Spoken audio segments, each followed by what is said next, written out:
এই জুলাই গণ অভ্যুত্থানের পরে আমরা বলেছি যে গণহত্যার বিচার, দেশের মৌলিক সংস্কার এবং নতুন সংবিধান লাগবে, কিন্তু এখন পর্যন্ত আমরা সেই তিনটির কোনো একটিও সম্পূর্ণভাবে আদায় করতে পারিনি।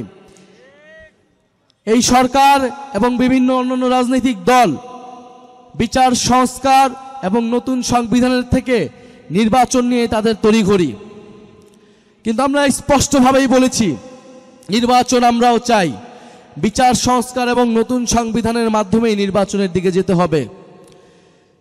ফলে আমরা এই বিচার, সংস্কার এবং নতুন সংবিধানের দাবিতে পুরো বাংলাদেশে যাচ্ছি। এর পাশাপাশি সংস্কারের যে জুলাই সনদ এবং অভ্যুত্থানের যে জুলাই ঘোষণাপত্র, আমরা তার কথাও বলছি। আগামী ৩রা আগস্ট শহীদ মিনারে আমরা জড়ো হব। আমাদের যেই দাবি জুলাই ঘোষণাপত্র এবং জুলাই সনদের জন্য আপনাদের প্রতি আহ্বান থাকবে, আপনাদেরকে আমরা দাওয়াত দিয়ে যাচ্ছি। অবশ্যই আমাদের সেই জুলাই সনদ এবং ঘোষণাপত্র আদায় করতে হবে।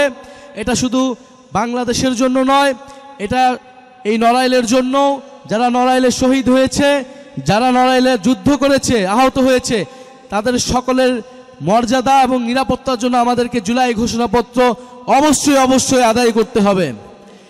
নড়াইলবাসী, আজকে আমরা বিদায় নিচ্ছি। ইনশাল্লাহ আপনাদের সাথে আবারও দেখা হবে। আপনারা জাতীয় নাগরিক পার্টির সাথে থাকবেন, অভ্যুত্থানকারী ছাত্র জনতার সাথে থাকবেন এবং যেই নতুন বাংলাদেশের আকাঙ্ক্ষা নিয়ে আমরা কাজ করছি সেই আকাঙ্ক্ষার প্রতি থাকবেন। সবাই থাকবেন তো?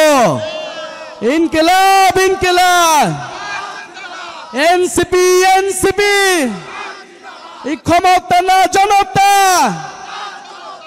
আপোষ না সংগ্রাম।